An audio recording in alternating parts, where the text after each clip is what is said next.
Բարի գալուս Civilnet, մինչ հարցազրույցին անցնելը խնդրում ենք հավանել այս տեսանյութը, տարածել սոցիալական ցանցերի ձեր էջերով, ինչպես նաև բաժանորդագրվել Civilnet-ի YouTube-յան էջին։ Իսկ եթե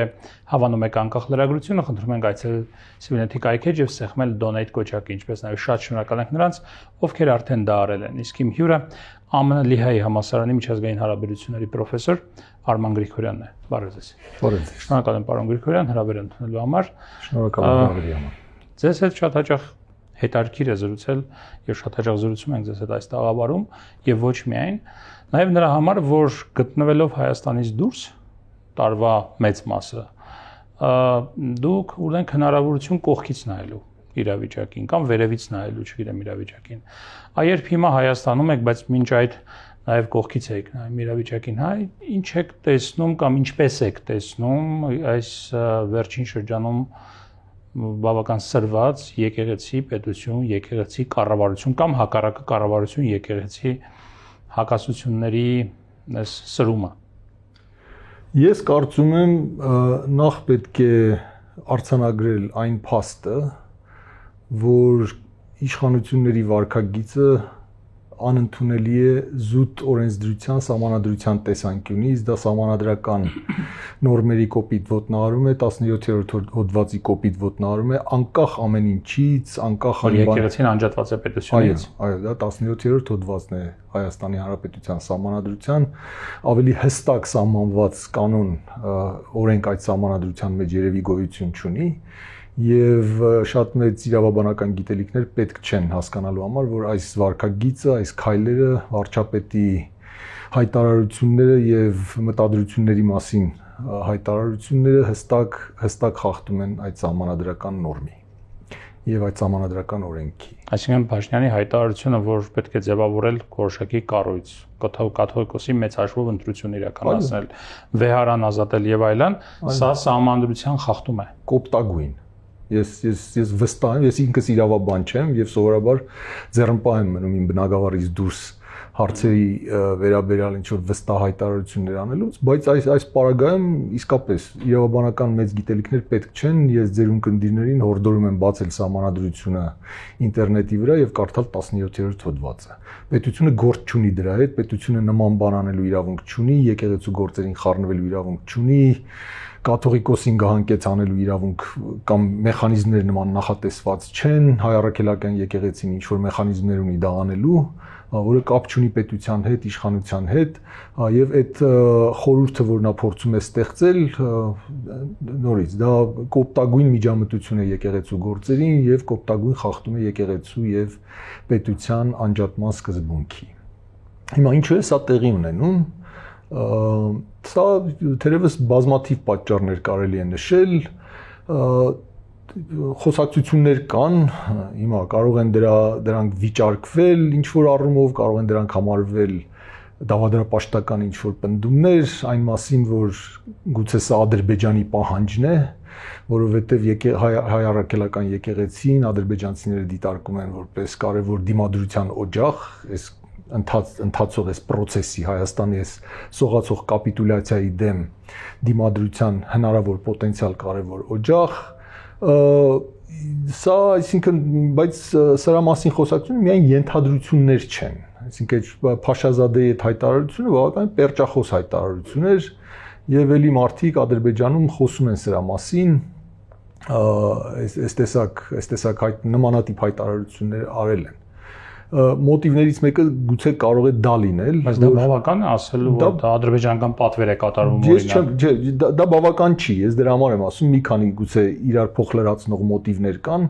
գուցե դա մոտիվներից մեկն է, գուցե Փաշինյանը ինքը մտադրված է շարունակելու այս process-ը, նորանոր լուրջ զիջումներ անելու Ադրբեջանին եւ մտավախություն ունի, որ այդ դիմադրությունը կարող է կարծրանալ Հայաստանում եւ այդ դիմադրությունը կարող է տեղի ունենալ եկեղեցու շուրջ համախմբման ֆորմատով, արդեն այդ նախադեպը կա, այդ սրբազան շարժումը եւ այլն, հա, գուցե նման մտավախությունները մոտիվներից մեկն են, բայց ես հեռու եմ մտածելուց, որ դա միակ մոտիվն է։ Մյուսը Ես կարծում եմ մյուս մոտիվը այն է, մյուս մոտիվը թերևս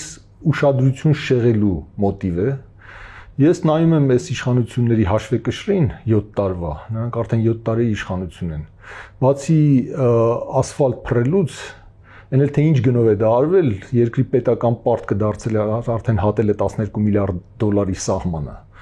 Բացի այդ ճանապարհները սարքելուց ես դժվարանում եմ ինչ որ բան տեսնել, ինչ որ բան մատնացույց անել, որ դրական հաշվեկշռի մեջ, դրական բալանսի մեջ կարելի է բան անել, ներառել իրենց արածների ու չարածների։ Մյուս եւ իսկապես այս տեսակ պարբերական սկանդալներ սարքելը, պարբերական կոնֆլիկտներ սարքելը, պարբերական ինչ որ խավության նոխազներ գտնելը եւ դրանց հետ ինչ որ արհեստական ճգնաժամեր հրահրելը կարող է եւ ես կարծում եմ որ սա թերևս մոտիվներից մեկն է։ Նրանք ժողովրդին ասելու եւ ժողովրդի մոտ պարծենալու շատ բան չունեն։ Եվ դա փոխարինվում է շատ հաճախ, սա միայն մեր մոտ չի այդպես, սա ստանդարտ պրակտիկա է, ստանդարտ երևույթ է, վատ երևույթ է, բայց սա կա ամենտեղ։ Հարվածում ես այն կառույցին, որ ավելի մեծ ռեյտինգ ունի, փո ռեյտինգը բարձրացնելու փոխարեն։ Բացի դրանից, այսինքն ոչ միայն ավելի մեծ ռեյտինգ ունեցող բանի ես հարվածում, ինչ որ արհեստական ճգնաժամեր ես հրահրում անընդհատ, որպեսզի ուշադրությունը շեղվի, իսկ վերջին շրջանում իսկապես դժգոհությունները բավականին շատացել են։ Ասենք մի ժամանակվա բանը չի, որ ամեն ինչ ներվում էր Փաշինյանին, մի ժամանակվա մթնոլորտը չի։ Զգալիորեն մթնոլորտը փոխված է եւ կարող է դա դեր ունենալ նույնպես։ Մյուս մոտիվը թերևս ընտրությունների հետ է կապված։ Ընտրություններից առաջ սա բավականին լավ ձև է քաղաքական դաշտը երկատելու, ինչ որ երևակելու, բոլորին ստիպելու, որ նրանք ինչ որ կողմ գրավեն, չեզոքներին ստիպելու, որ նրանք ինչ որ դիրք գրավեն եւ Փաշինյանի հաշվարկը թերևս այն է, որ ինչպես նախկինում հիմա նույնպես նրան կհաջողվի ընտրությունները անցկացնել այն գաղափարական պայքարի կոնտեքստում, որ կան հներն ու նորերը, կան նախկինները եւ եթե իրենց հետ չեն, ուրեմն նախկինների հետ են։ Բայց կստացվի այս ես չգիտեմ։ Ես կարծում եմ, որ այս դեպքում նրա շանսերը ավելի փոքր են, քան դրանք եղել են նախկինում։ Սա շատ ավելի մեծ պատառ է գուլտալ, որ կարող է Փաշինյանը չկարողանա գուլտալ, քան նախկինում նրա արածները։ Վերջապես ես մի բանի մասին եմ ուզում խոսել։ Ես սրա մասին ուրիշ կոնտեքստում եմ խոսել, ավելի ճիշտ գրել եմ սրա մասին վերջին հոդվածներից մեկում։ Սա հեղափոխական իշխանություններին շատ բնորոշ վարքագիծ է։ Ես կարծում եմ, որ մեր ժողովուրդը ուշադիր պիտի լինի այս գործընթացի նկատմամբ, շատ ուշադիր պիտի լինի։ Սա մասնավոր կոնֆլիկտ չի միայն, սա չի կարելի դիտարկել որպես մասնավոր կոնֆլիկտ հայ առաքելական եկեղեցու իշխանությունների միջև կամ Նիկոլ Փաշինյանի ու եկեղեցու որոշ սպասավորների միջև։ Սրանից ես տոտալիտարիզմի հոտ եմ առնում եւ սա շատ ու շատ հեղափոխական կառավարություններին հատուկ վարքագիծ է, որտեղ նրանք գալիս են իշխանության մեծամեծ ծրագրերով, մեծամեծ պլաններով, երբեմն նրանք այդ մեծամեծ պլանների հետ մեկտեղ չունեն այդ կարողությունները, կոմպետենցիան դրական փոփոխություններ իրականացնելու, բայց նրանք սովորաբար տարված են այդ տեսակ տրանսֆորմացիոն մոտիվներով, տրանսֆորմացիոն քաղաքականությամբ, հասարակությունը ամբողջապես ու արմատապես վերափոխելու այդ բաներով, սա շատ հատուկ է բոլոր հեղափոխական ուժերին։ Եվ հեղափոխական իշխանություններին նաև հատուկ է այդ պարանոյան, որ որևէ դիմադրության օջախ դա բան է, հակահեղափոխություն է, դա ռեակցիան է, ռեակցիոներներն են, նախկիններն են եւ այլն։ Այս նախկինների մասին խոսակցություններն ունիկալ չեն մեր պարագայում։ Բոլոր հեղափոխական ռեժիմները այս տեսակ նման են այս առումով, հա, եւ այդ ռեակցիայից վախենալը, այդ ռեակցիայի նկատմամբ այդ վերաբերմունքը դրսևորելը, դրա դեմ մոբիլիզացիան շատ հաճախ այդ տոտալիտար տեսքն է ընդունում, շատ հաճախ նրանք այդ գայթակղությանը չեն դիմանում, որ ամեն ինչ պիտի վերահսկելի լինի։ Դա է տոտալիտարիզմի սահմանումը, որ պետությունից դուրս, պետության վերահսկողությունից դուրս հասարակական ուրեմն civil society ասածը գոյություն չի կարող ունենալ, ուրեմն որևէ ուժի կենտրոն, որևէ հակակշիռ, որևէ բան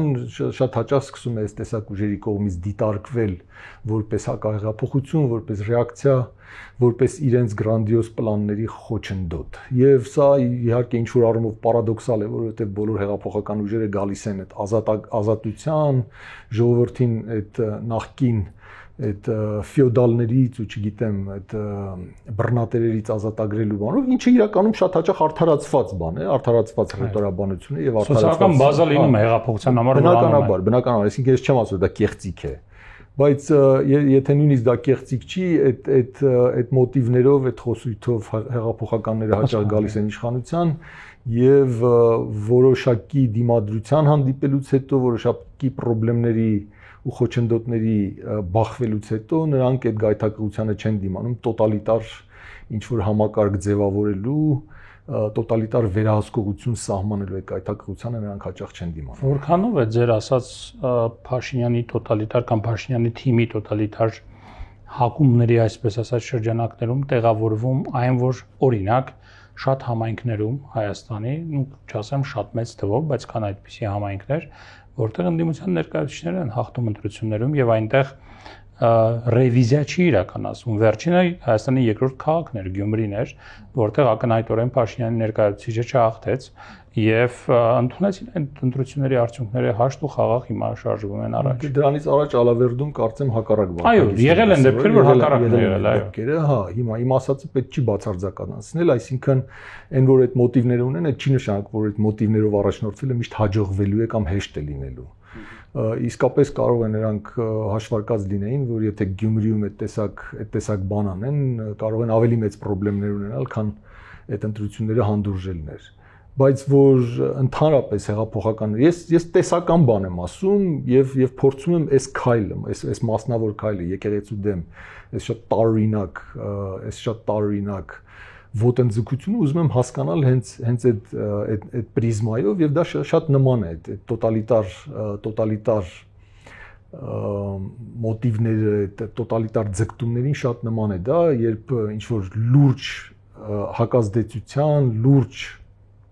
ընդդիմության բոլոր օջախները խեղդելու բանին շատ նման է դա։ Պարոն Գրիգորյան, դուք ասում եք եւ իսկապես շատերը այնքան իրավաբաններ են այդ կարծիքին հանգում, որ սա սահմանադրության դրույթի խախտում է, որ եկեղեցին անջատված է պետությունից, հա,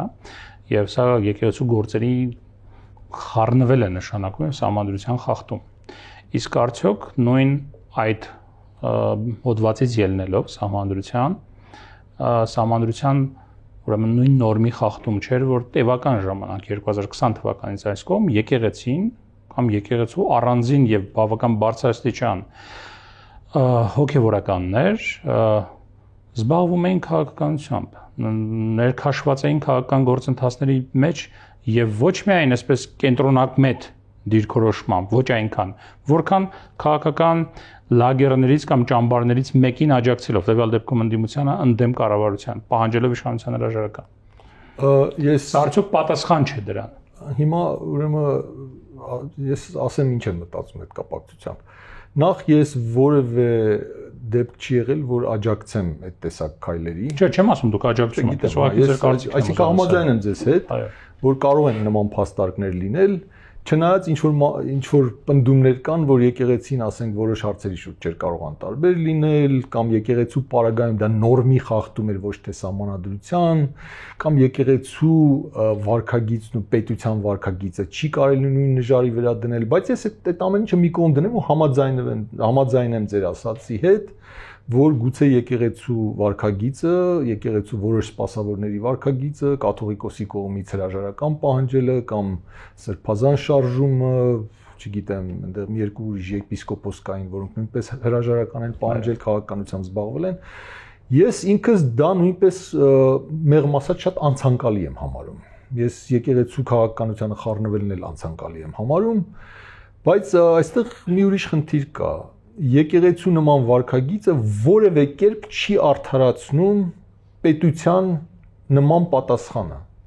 Այսինքն եթե եկեղեցին ինչ որ սխալ բան է արել, պետության այդ արածը ոչ թե եկեղեցու սխալի ուղղումն է,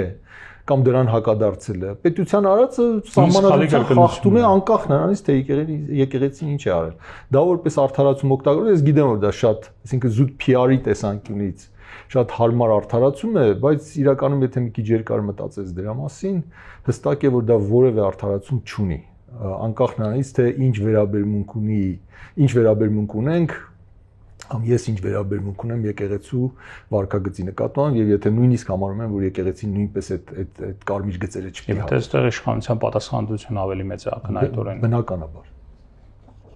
Հասկանալի է։ Տեսեք, համաձայն վերջին հարցումների, որը 2024 թվականի դեկտեմբերով դեկտեմբերին իրականացված այդ հարցումներն են, CRRC-ներ իրականացրել Կովկասյան բարոմետրի շրջանակում, եկեղեցու հանրային աջակցությունը մոտավորապես 70 եւ ավելի տոկոս է, քաղաքական իշխանության հանրային աջակցությունը 15-ից 20% է մոտավորապես, հա, առանձին աջակցության մի փոքր բարձր աջակցություն Նիկոլ Փաշինյանի նկատմամբ, մի փոքր ցածր է քաղաքական ուժի նկատմամբ կոնկրետ եւ այլն։ Չնայած այս ամենին մենք հիմա չենք տեսնում, չգիտեմ, 100,000 եւ գոյություն ունի այս կոնֆլիկտը, այս կոնֆլիկտի համատեքստում մենք չենք տեսնում 100,000-ավոր մարդկանց, որոնք փողոցներում են եւ պաշտպանում են եկեղեցին պետությունից կամ եկեղեցին իշխանությունից։ Ինչու է այդպես։ Նախ ես իհարկե չգիտեմ ինչքան մարդեր, որքան մարդեր գնացել երեք կաթողիկոսին դիմավորելու օդանավակայանում, բայց դատելով այդ երկու վիդեոից որ տեսել եմ, բավականին մարդաշատ էր։ Այդ ժողովուրդը այնտեղ բավականին մեծ թիվ էր եւ դա կարող է ընդհանրապես, ասենք, սկիզբը լինել նման մոբիլիզացիայի։ Ես իրականում չեմ ուզում նման մոբիլիզացիա։ Ես չեմ ուզում որ եկեղեցին հիմա ինչ որ ակտիվ գործողությունների անցնի, ժողովրդին մոբիլիզացնի եւ այլն։ Իհարկե, եթե Փաշինյանը շարունակի նույն ոգով, դա սպոնտան ձևով կարող է տեղի ունենալ։ Դա ինստիտուցիոնալ ճգնաժամի կտանի։ Եվ դա կտանի ինստիտուցիոնալ ճգնաժամի, մի բան էլ ասեմ, երեք առավոտներ հարցում արել, իհարկե սա գիտական հարցում համարել չի կարելի, սոցցանցային ինչ որ հարցում էին արել, բայց երևի լրիվ անիմաստել չի, այսինքն լրիվ չենք էլ կարող արհամարել այդ հարցման արդյունքները, մի քանի տարբերակ էին առաջարկել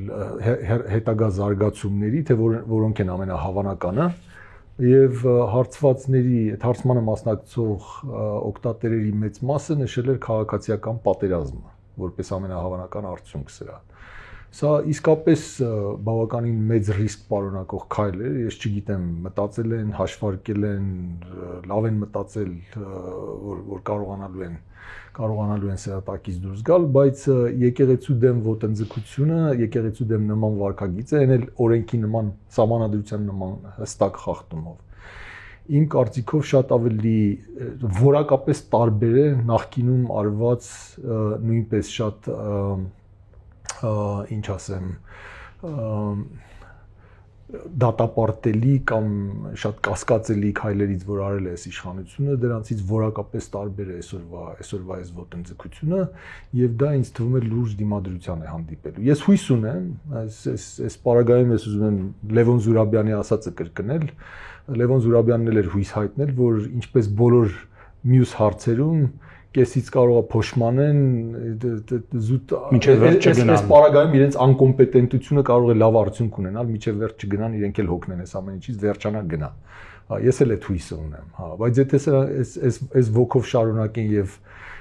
եթե սա իսկապես լուրջ երկարաժամկետ ստրատեգիա է իրենց կողմից, սա կարող է երկրի ներքին անդորը ու ներքին կայունությունը շատ լրջորեն խաթարել։ Երկու հարց էլ արտաքին քաղաքականությունից, սովորաբար ձեզ հետ խոսում ենք արտաքին քաղաքականությունից, ուղղակի հիմա սա է ամենաակտուալ թեման, դուք էլ արտահայտվում եք այս թեմայի շուրջ, դրա համար հարցերը հիմնականում դրա մասին էին։ Վերջին շրջանում նկատվում է Հայաստան-Ռուսաստան հարաբերություններում որոշակի, չգիտեմ, ջերմացում չասեմ, բայց ռացիոնալիզացման որոշակի էլեմենտներ։ Երկրի ղեկավարը մասնակցում է մայիսի 9-ի ուրեմն զորահանդեսին, իհարկե զոր չենք ուղարկում, բայց մասնակցում են, ամեն դեպքում երկրի ղեկավարի մասնակցությունը կա, բարբերաբար խոսակցություններ են տեղի ունենում Ռուսաստանի իշխանությունների հետ տարբեր մակարդակներով, Մատվիենկոյի այցը, Լավրովի այցը, տարբեր եւ նաեւ խոսակցություններ էլ երկրի ղեկավարների մակարդակով հեռախոսային զրույցներ, Դուք տեսնում եք այդ ռացիոնալացման որոշակի տարերը եւ ինչու է սա տեղի ունենում։ Ես մի քիչ երկմտանքով կօգտագործեի ռացիոնալի հետ կապված որևէ տերմին, ես մի քիչ երկմտանքով։ Լավ, ինչպես կբնութագրեք դուք։ Սա ուղղակի նույնիսկ այս իշխանության պարագայում, որի այցեքարտն է իրացիոնալիզմը իրականում, իրացիոնալ վարքագիծը, պատրանքներով ու գրանդիոզ իղձերով առաջնորդվելու, քաղաքականությունը այդ տեսակ իղձերի վրա կառուցելու այդ քաղաքականությունը, սա այս մարդկանց այցեքարտն է եղել արդեն 7 տարի։ Դա ինձ թվում է արդեն որևէ լուրջ մարդու համար, որևէ չեզոք մարդու համար վիճարկելի չի։ Հետևաբար խոսել են մասին, որ սրանք ինչ-որ ռացիոնալ որոշում են կայացրել, ռացիոնալ ինչ-որ հաշվարկ են արել, նստել երկար-բարակ մտածել են, ես մի քիչ կասկածանքով եմ դրան վերաբերվում։ Հետևաբար այսինքն հարց է առաջանում, թե ինչն է այս փոփոխությունների պատճառը։ Ես կարծում եմ նույնիսկ այս մարդկանց համար ինչ-որ բաներ ակնհայտ են դարձել, որ վաղուց պիտի ակնհայտ դառնային, այսինքն այն որ այսինքն գաղտնիք չի, բավականին երկար ժամանակ եւ իշխանությունների ներկայացուցիչները եւ իշխանամետ տարբեր ուժեր, հասարակական կազմակերպություններ, բլոգերներ, վերլուծաբաններ եւ այլն ամբողջ իրենց խոսույթը կառուցել էին այն ենթադրության վրա, որ Ռուսաստանը պարտվում է Ուկրաինայում, մեկ հետևաբար Ռուսաստանի հետ, այսինքն Ռուսաստանի կարգին այդ զին կապելը շատ անհեռանկար բան է, վարքագիծ է, ժամանակն է այդ գնացքից թռչելու, ժամանակն է ուրիշ դաշնակիցներ եւ ուրիշ ֆորմատ փնտրելու մեր արտաքին քաղաքականության համար։ Բացի դրանից նրանք համարում են, որ քանի Ռուսաստանը զբաղված է Ուկրաինայում, հիմա պատե հնարավորություն կա դա անելու եւ ի սկզբանե, ասենք, սետերից պարիբուս էսպես, այդտեղ ամեն ինչ բան հավասար պահենք, նրանց հիմնական իղձը, նրանց բանը հիմնական մոտիվը եղել է արևմուտքի հետ ինտեգրում, արևմուտքի հետ ավելի սերտ հարաբերություններ կառուցելը, Ռուսաստանի այսպես կոչված լծից ազատագրվելը, այս իշխանության եւ նրա աջակիցների հիմնական մոտիվներից մեկն է եղել եւ դա իրենք են ասել։ Հիմա, ասենք, քանի դեռ Ռուսաստանը ծանր վիճակում էր Ուկրաինայում, այդ պատերազմի ելքը քանի դեռ շատերի համար հստակ չէր եւ քանի դեռ արևմուտքում շատ ինտենսիվ աջակցություն կար եւ Ուկրաինային եւ Հայաստանում նման քաղաքականություն վարելու պատրաստ իշխանություններին, նրանք այդ ճանապարհով էին շարժվում, բայց հատկապես Տրամպի ընտրությունից հետո եւ արևմուտքում այդ ճեղքը առաջանալուց հետո ասենք Եվրոպայում Միացյալ Նահանգների մեջ հսկայական տարբերություն կա հիմա այդ քաղաքականության վերաբերյալ։ Եվ Ուկրաինայում իրավիճակը կտրուկ փոխվել է։ Ես կարծում եմ, որ դրանով է պայմանավորված այն, որ ասենք Միրզոյանի հայտարարությունները Լավրովի այցելության ժամանակ մենք շատ նորմալ հարաբերություններ ունենք Ռուսաստանի հետ, ԵԱՏՄ-ից կամ ՀԱՊԿ-ից դուրս գալու որևէ պլան չկա, Եվրոպական միությանը միանալու որևէ մտադրություն չկա, չնայած օրենք էին ընդունել, ընդամենը մի 2 ամիս առաջ էր, որ այդ ռեֆերենդումը հաստատող ինչ որ օրինագիծ անցկացրեցին պարլամենտում, որ դա իրենք հետապնդել Եվրոպական միության ինտեգրման գործընթացի մեկնարկը տվող, հա, չէ, ես հենց այդ, այսինքն անունը լավ չէի հիշում, բայց այդ տեսակ օրինագիծ էին ընդունել, հանկարծ հայտարարում են, որ նման մտադրություններ չկա, ՀԱՊԿ-ի հետ ամեն ինչ նորմալ է եւ այլն։ Հիմա ես ուրախ կլինեմ, ուրախ կլինեի, եթե ես մտածեի, որ ի վերջո, հա, լավ, սխալվել են, ինչ որ սխալ հաշվարկ են արել, հիմա նստել են վերահաշվարկ են արել, լուրջ անալիզ են արել, իրենց անելիքները բան են արել, որոշել են ըստ այդ անալիզի հիման վրա, բայց ես մի տեսակ այդ վստահությունը չունեմ, ինձ թվում է, որ քամին փչել է ինչ որ ուղղությամբ, վաղը կարող է հնարավոր է Ուկրաինայում ինչ որ իրավիճակը փոխվի, ինչ որ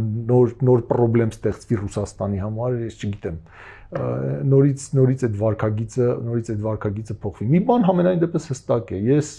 ես կարծում եմ շատ դժվար է վիճարկել այն պնդումը, որ այս իշխանությունների հիմնական գրանդիոզ մեծ նպատակը 20 թվականից հետո, երբ առաջին մեծ նպատակը ձախողվեց, այսինքն դա Ղարաբաղի լիակատար ազատագրումն էր, դրանից հետո այս հեղափոխական իշխանությունը ընդունեց մի նոր գրանդիոզ մեծ նպատակ, պատմական ինչ-որ մեծ առաքելություն, դա Հայաստանը Ռուսաստանի ազդեցության ծիրից հանելու եւ արևմուտքին ինտեգրելու նպատակն էր։ Ու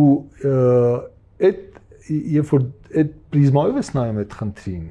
բավական դժվար է լինելու դրանից հրաժարվելը, քաղաքականապես դժվար է լինելու իրենց համար, իրենց աջակիցներին ինչ են բացատրելու, ես չգիտեմ, ինչ են ասելու, խոսույթը ոնց են փոխելու, ընդհանրապես իրենք շատ մեծ ներդրում են արել արդեն այդ քաղաքականության մեջ։ Եվ այդ կտրուկ փոփոխությունները դա դիտարկվելու է որպես ձախողում իրենց քաղաքականության եւ իրենց ստրատեգիայի։